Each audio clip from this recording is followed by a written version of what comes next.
అందరికీ praise the lord. ప్రభునందు ప్రియమైన దేవుని బిడ్డలందరికీ ఒక నెల రోజుల ముందు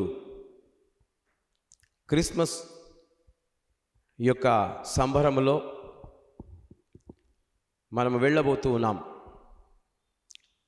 కొన్ని నిమిషాలు యేసుక్రీస్తు ప్రభుల వారి యొక్క జన్మ గురించి బైబిల్ గ్రంథంలో న్యూ టెస్ట్మెంట్లో ఏ విధంగా వ్రాయబడింది, ఏ విధంగా మరి అధ్యాయాల్లో ఆయన గురించి వివరించారో ఆ పరిశుద్ధాత్మ దేవుడు కొన్ని నిమిషాలు మనతో మాట్లాడాలని ఆశపడుతూ ఈ ఆత్మీయ ఆహారాన్ని మీకు అందిస్తూ ఉన్నాను.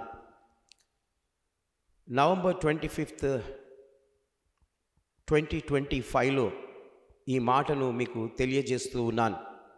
క్రిస్మస్ నెక్స్ట్ మంత్ 25 డిసెంబర్ రోజున మనం సెలబ్రేట్ చేస్తూ ఉంటాం. అమెరికా దేశంలో ఈ రోజు నుండే అనగా ఒక నెల రోజుల ముందు నుండి అక్కడ సంబరాలు ప్రారంభమవుతాయి. మంచి డెకరేషన్, మంచి లైటింగ్స్, షాపింగ్స్ జరుగుతూ ఉంటాయి. కాబట్టి దేవునికి మహిమ కలుగును గాక. మీరందరూ కూడా జాగ్రత్తగా వినాలని ప్రభు పేరట మనవి చేయించు ఈ మాటలు తెలియజేస్తున్నాను. దేవుని బిడ్డలారా, 4 అధ్యాయాలలో క్రిస్మస్ గురించి చెప్పబడి ఉంది. యేసుక్రీస్తు జననం మనకు ఒక శుభకరం. యేసుక్రీస్తు జీవితాన్ని గూర్చి పరిశుద్ధ గ్రంథంలో 66 పుస్తకాల్లో 4 పుస్తకాలలో వ్రాయబడి ఉంది. ఒకటి మత్తయి సువార్త, రెండవది మార్కు సువార్త, మూడవది లూకా సువార్త, నాలుగవది యోహాను సువార్త. మనకు వివరణముగా తెలియజేస్తున్నాయి. ఈ 4 సువార్తలలో మొత్తము 89 అధ్యాయాలున్నాయి.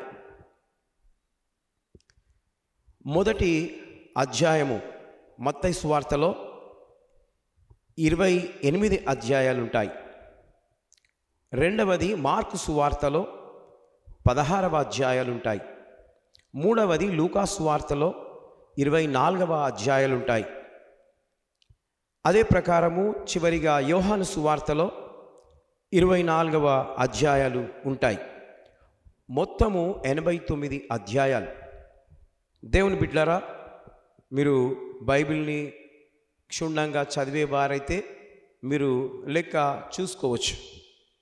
అదేవిధంగా యేసు జనన వృత్తాంతములను గూర్చి కేవలము 4 అధ్యాయాల్లో మాత్రమే వ్రాయబడి ఉంది.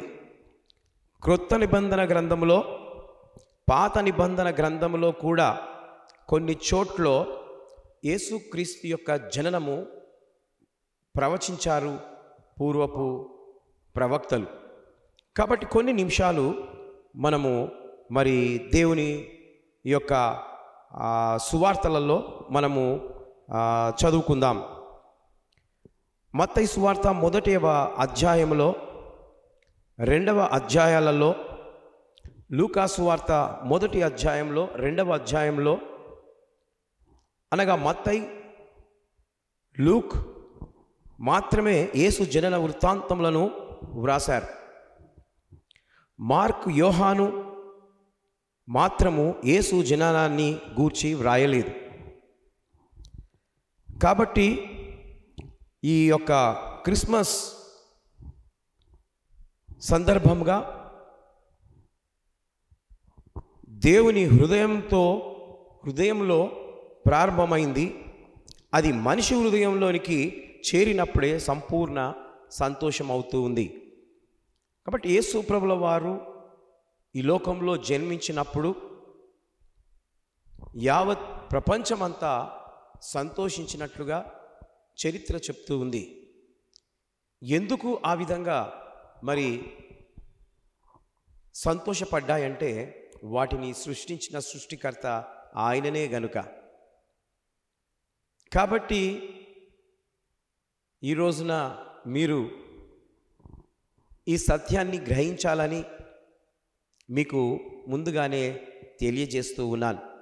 కాబట్టి మీరు ఈ యొక్క క్రిస్మస్ సందర్భంగా చాలామంది వైట్ వాష్ చేస్తూ ఉంటారు, కలరింగ్ చేస్తూ ఉంటారు, నూతన వస్త్రాలను కొనుక్కుంటూ ఉంటారు. అనగా అలనాడు ఏ విధంగా సంతోషము కలిగిందో ఆ విధంగా ఈ రోజుల్లో కూడా ఆ సంతోషాన్ని తెలియజేస్తూ ఉన్నారు. ఎవరు?